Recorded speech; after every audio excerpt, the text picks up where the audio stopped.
Hey folks, this is aleckermit, back again to show you a rare Nintendo 64 item. This time it's the not for resale store demo cartridge for Turok 2 Seeds of Evil. Unlike most not for resale cartridges, which are simply retail versions of the game with not for resale labels on them, this is actually a full-fledged demo of the game, and it actually contains a good bit of beta content. So it's really cool, and I'm going to be showing a good bit of gameplay in a few seconds. But first off, let's look at the exterior of it. First, you'll notice it is gray, and Turok 2 actually came out in black and gray, so it's not too unusual. But what is unusual is the label here. You'll notice that there is no color in it whatsoever. It's mostly white and says Turok 2 Seeds of Evil up here. Then it says demo only, not for resale. And near the bottom it has a big Acclaim logo. And the game code is NUSNTYEUSA. Now if we flip the cartridge over, it does have its store demo sticker. And someone has used permanent marker to cover up the not for resale demo game only text. It says property of Nintendo, store name, Harwood Heights. Now I googled that, and it turns out that Harwood Heights is a village in Illinois. So this was demoed in Illinois in some store. The store number is 29, and it's got this pin writing on it. It says it's Y and then Laney or Larry or Janie. I'm not sure, but maybe it's the manager's name or something. But anyway, enough with the exterior. Let's pop this in and I'll show you what's so cool about this cartridge. Alright, so I've popped the game in, and this first screen here, there's nothing too special about it. But the second screen says, this in-store demonstration has been edited to reduce violence and gore. And it talks about some of the features that will be available in the retail version. And at the bottom it says Turok 2 Seeds of Evil arriving Christmas 1998. Now at the top right of the screen you'll notice the Acclaim watermark, and that watermark is there throughout all of the gameplay on this cartridge.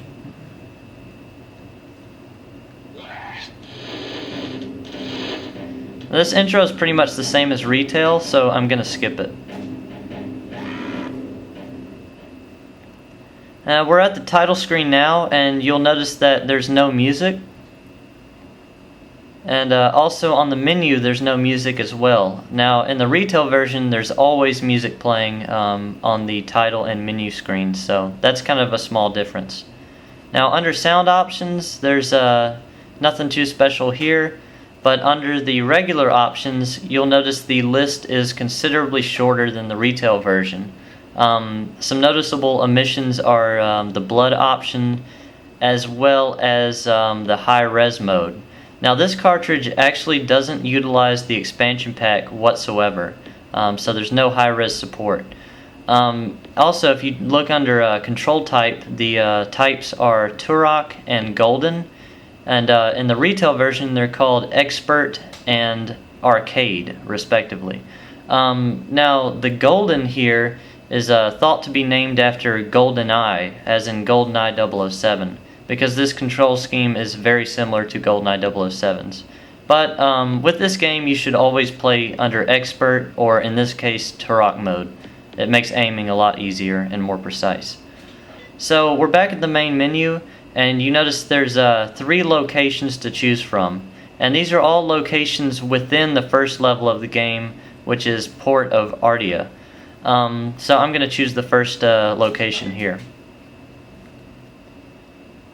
Now unlike the retail version of the game, you can actually skip through this cutscene the first time through. The port 3 lives remain. So here we are in the first level.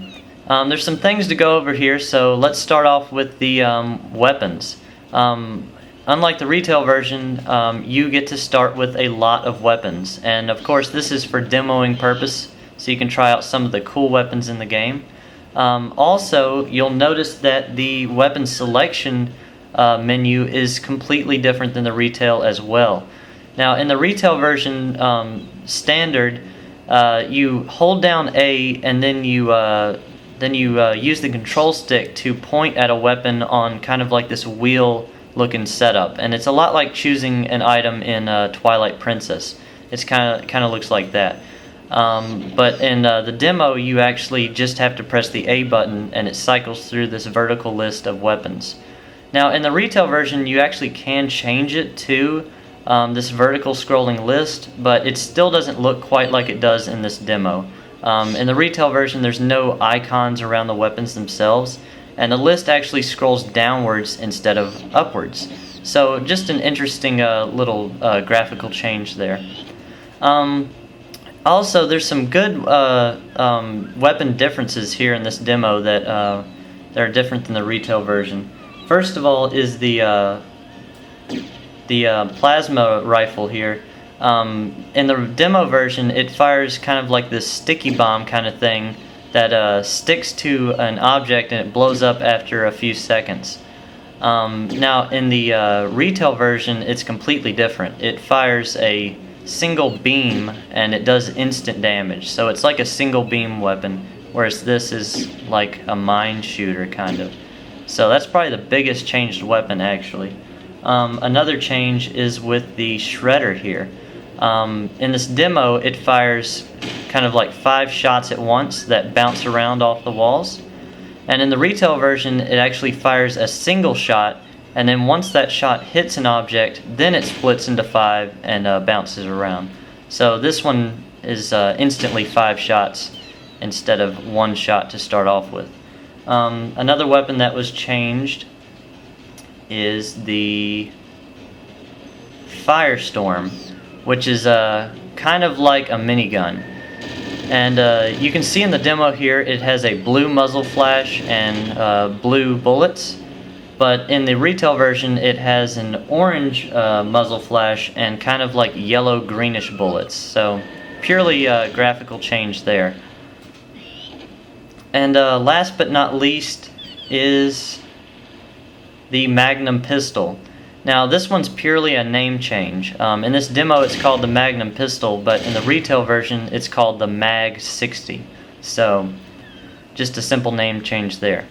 Now besides weapons and the weapon menu, this level is actually a bit different than the retail version. There's different enemy placements than the retail version and item placements, and I'll give you one little example right here.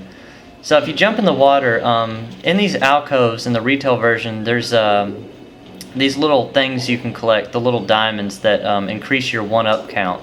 But in the demo version, they're not here, and they're actually all here in this final alcove. So these are just placed in kind of like a different spot than the retail version. And there's little stuff like that all throughout the level, where you can see they've just made little changes here and there. So I'm going to play through a bit of the level here and show you some of the gameplay and other differences. One thing that I noticed that was really interesting that you probably just saw was that when you blow up barrels, dice fly out of them, like red dice. And I'm not sure why that is. I've never noticed that in the retail version, and I guess it's some kind of little Easter egg thing. But it's pretty interesting. You'll have another chance to see it if you didn't see it already. Also, as you read in the beginning intro, the gore has been significantly reduced, and it's actually non-existent. Enemies do not bleed in any color, and you can also not decapitate or blow off limbs or anything. So you can see there the deaths are pretty lame. They just kind of flop over. Now this pyramid object here, this is pretty interesting. These usually hold keys. There's usually like a level key floating above them, like for level 2 or 3, etc. Once you collect all the keys, you get to access the other levels of the game. But since this demo only has the first level in it, there's no key there. But they decided to leave the platform here, which I find kind of interesting.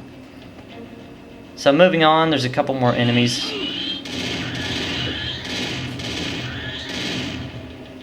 Let's get out the Firestorm. I love that weapon. Alright, so watch for the dice this time. I'm sure you saw them that time.